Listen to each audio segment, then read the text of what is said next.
आप देख रहे हैं न्यूज नाउ 24/7। ताज़ा खबरों के लिए हमारे साथ बने रहें। प्रधानमंत्री श्री नरेंद्र मोदी ने यशोभूमि में 9वें G20 संसदीय अध्यक्ष शिखर सम्मेलन का उद्घाटन किया।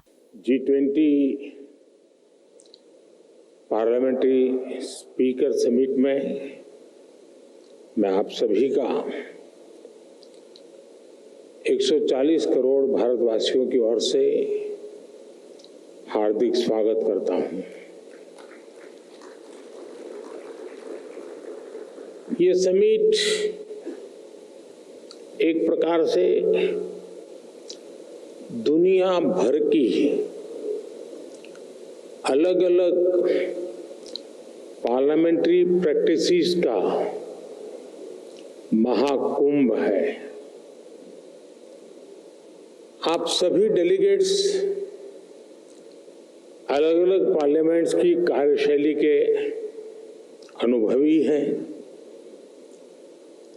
आपका इतने समृद्ध लोकतांत्रिक अनुभवों के साथ भारत आना हम सभी के लिए बहुत सुखद है। फ्रेंड्स, भारत में ये फेस्टिव सीजन होता है। इन दिनों भारत भर में बहुत सारी फेस्टिव एक्टिविटी चलती रहती है, लेकिन G20 ने इस बार फेस्टिव सीजन के उत्साह को पूरे साल भर बनाए रखा है।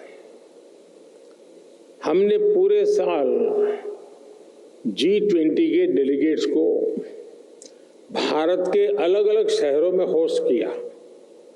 इससे उन शहरों में फेस्टिविटी का माहौल बना रहा। इसके बाद भारत ने मून पर लैंड किया। इसने पूरे देश में सेलिब्रेशन को और बढ़ा दिया। फिर हमने यहाँ दिल्ली में ही एक सफल G20 समिट को होस्ट किया और अब यहाँ ये P20 समिट हो रही है।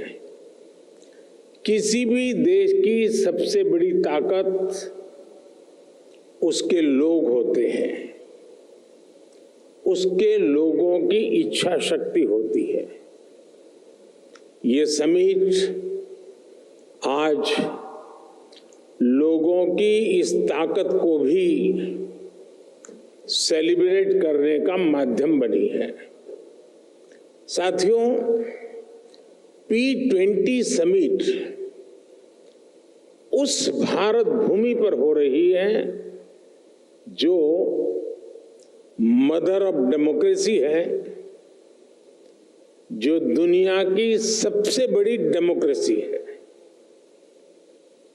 दुनिया की विभिन्न पार्लियामेंट्स के प्रतिनिधि के तौर पर आप जानते हैं कि पार्लियामेंट्स डिबेट और डेलिब्रेशंस का महत्वपूर्ण स्थान होती है। हमारे यहाँ हजारों वर्ष पहले भी डिबेट्स और डेलिब्रेशंस के बहुत ही सटीक उदाहरण है। हमारे करीब 5000 साल से भी पुराने ग्रंथों में, हमारे वेदों में सभाओं और समितियों की बात कही गई है। इनमें एक साथ आकर समाज के हित में सामूहिक निर्णय लिए जाते थे। हमारे सबसे पुराने वेद ऋग्वेद में भी कहा गया है, संगच्छध्वम संवदध्वम सम मनासी जानताम, यानी हम एक साथ चलें, हम एक साथ बोलें और हमारे मन एक हो।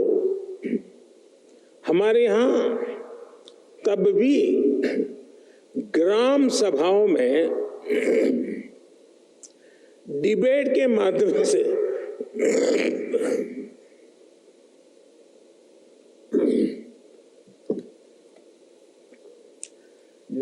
माध्यम से गांवों से जुड़े फैसले होते थे। ग्रीक दूत मेगास्थनीज ने भी भारत में जब इस तरह की व्यवस्था को देखा था तो वो हैरान हो गए थे। उन्होंने भारत के विभिन्न राज्यों के इस सिस्टम पर विस्तार से लिखा है। आप ये जानकर भी हैरान रह जाएंगे कि हमारे यहां तमिलनाडु में 9th सेंचुरी का एक शिलालेख है। इसमें विलेज लेजिस्लेटिव्स के रूल्स और कोड्स का उल्लेख है। और आपके लिए ये जानना भी बहुत दिलचस्प होगा कि 1200 साल पुराने उस शिलालेख पर यहां तक लिखा हुआ है कि किस मेंबर को किस कारण से किस परिस्थितियों में डिस्क्वालीफाई किया जा सकता है। ये 1200 साल पहले की बात मैं कर रहा हूं। मैं आपको अनुभव मंटपा के बारे में भी बताना चाहता हूं। मैग्ना कार्टा से भी पहले 12वीं शताब्दी में हमारे यहां अनुभव मंटपा की परंपरा रही है। इसमें भी डिबेट और डिस्कशन को एनकरेज किया जाता था। अनुभव मंटपा में हर वर्ग, हर जाति, हर समुदाय के लोग अपनी बात के लिए वहां आते थे। जगतगुरु बसवेश्वरा की ये देन आज भी भारत को गौरवान्वित करती है। 5000 साल पुराने वेदों से लेकर आज तक की ये यात्रा संसदीय परंपराओं का ये विकास सिर्फ हमारी ही नहीं बल्कि पूरे विश्व की धरोहर है। साथियों, समय के साथ भारत की संसदीय प्रक्रियाओं में निरंतर सुधार हुआ है। ये प्रक्रियाएं और सशक्त हुई है। भारत में हम लोग जनरल इलेक्शंस को सबसे बड़ा पर्व मानते हैं। 1947 में आजादी के मिलने के बाद से अभी तक भारत में 17 जनरल इलेक्शन और 300 से अधिक स्टेट असेंबलीज इलेक्शंस हो चुके हैं। भारत दुनिया का सबसे बड़ा इलेक्शन ही नहीं कराता बल्कि इसमें लोगों का पार्टिसिपेशन भी लगातार बढ़ रहा है। 2019 के जनरल इलेक्शन में देशवासियों ने मेरी पार्टी को लगातार दूसरी बार विजयी बनाया है। 2019 का जनरल इलेक्शन ह्यूमन हिस्ट्री की सबसे बड़ी डेमोक्रेटिक एक्सरसाइज थी। इसमें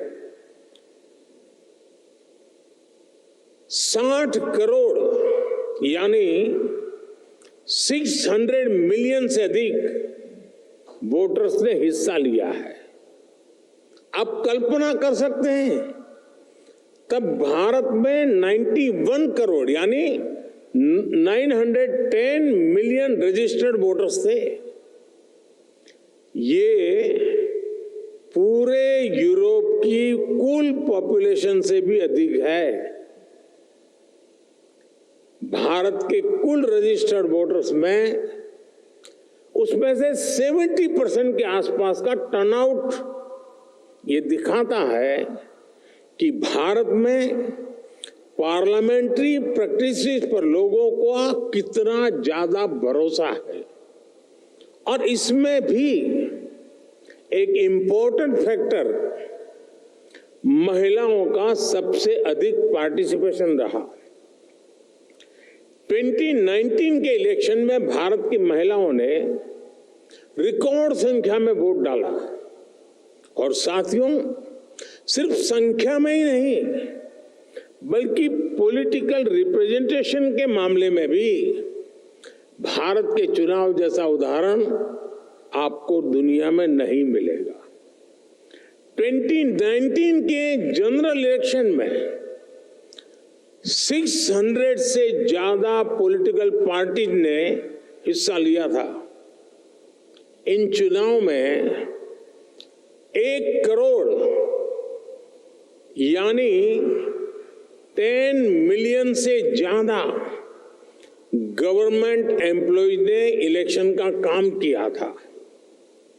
चुनाव के लिए देश में 1 मिलियन यानी 10 लाख से ज्यादा पोलिंग स्टेशन बनाए गए थे। साथियों, समय के साथ भारत ने इलेक्शन प्रोसेस को आधुनिक टेक्नोलॉजी से भी जोड़ा है। भारत करीब 25 साल से इलेक्ट्रॉनिक वोटिंग मशीन ईवीएम का इस्तेमाल कर रहा है। ईवीएम के उपयोग से हमारे यहाँ चुनाव में ट्रांसपेरेंसी और चुनाव प्रक्रिया में एफिशिएंसी दोनों बढ़ी है। भारत में वोटों की गिनती शुरू होने के कुछ ही घंटों में चुनाव परिणाम आ जाते हैं। अब मैं आपको एक और आंकड़ा दे रहा हूं, ये सुनकर भी आप चौंक जाएंगे।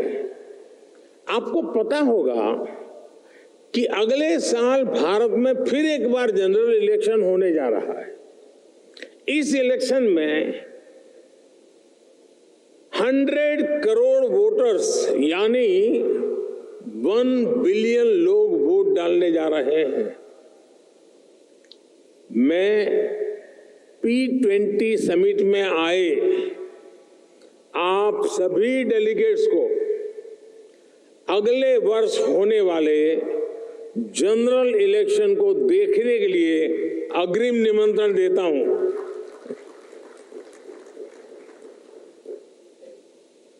भारत को आपको एक बार फिर होस्ट करने में बहुत खुशी होगी।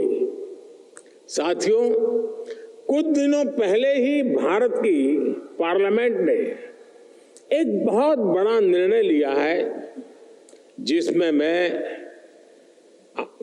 आपको आगे अवगत कराना चाहता हूं। भारत ने अपनी पार्लियामेंट और स्टेट लेजिस्लेटिव असेंबलीज में महिलाओं को 33% रिजर्वेशन देने का निर्णय लिया है। भारत में लोकल सेल्फ गवर्नेंस इंस्टीट्यूशंस में करीब 32 लाख यानी 3 मिलियन से अधिक इलेक्टेड रिप्रेजेंटेटिव्स हैं। इनमें से करीब 50% विमेन रिप्रेजेंटेटिव्स हैं। भारत आज हर सेक्टर में विमेन पार्टिसिपेशन को बढ़ावा दे रहा है। हमारी संसद द्वारा लिया गया हाल का फैसला हमारी संसदीय परंपरा को और समृद्ध करेगा। फ्रेंड्स, भारत की संसदीय परंपराओं पर देशवासियों के अटूट विश्वास की एक और बड़ी वजह है जिसे आपको जानना और समझना बहुत अहम है। ये शक्ति है हमारी विविधता, हमारी विशालता, हमारी वाइब्रेंसी। हमारे यहां हर आस्था के लोग हैं। सैकड़ों तरह का खान पान, सैकड़ों तरह का रहन सहन हमारी पहचान है। भारत में सैकड़ों भाषाएं बोली जाती हैं। हमारे यहाँ सैकड़ों बोलियां हैं। लोगों तक पल पल की सूचनाएं पहुंचाने के लिए 28 लैंग्वेजेस में 900 से ज्यादा टीवी चैनल्स भारत में है एंड 24/7 है। करीब 200 लैंग्वेजेस में हमारे यहाँ 33,000 से ज्यादा अलग अलग न्यूज़पेपर्स पब्लिश होते हैं। हमारे यहाँ सोशल मीडिया के अलग अलग प्लेटफॉर्म पर लगभग 3 बिलियन यूजर्स हैं।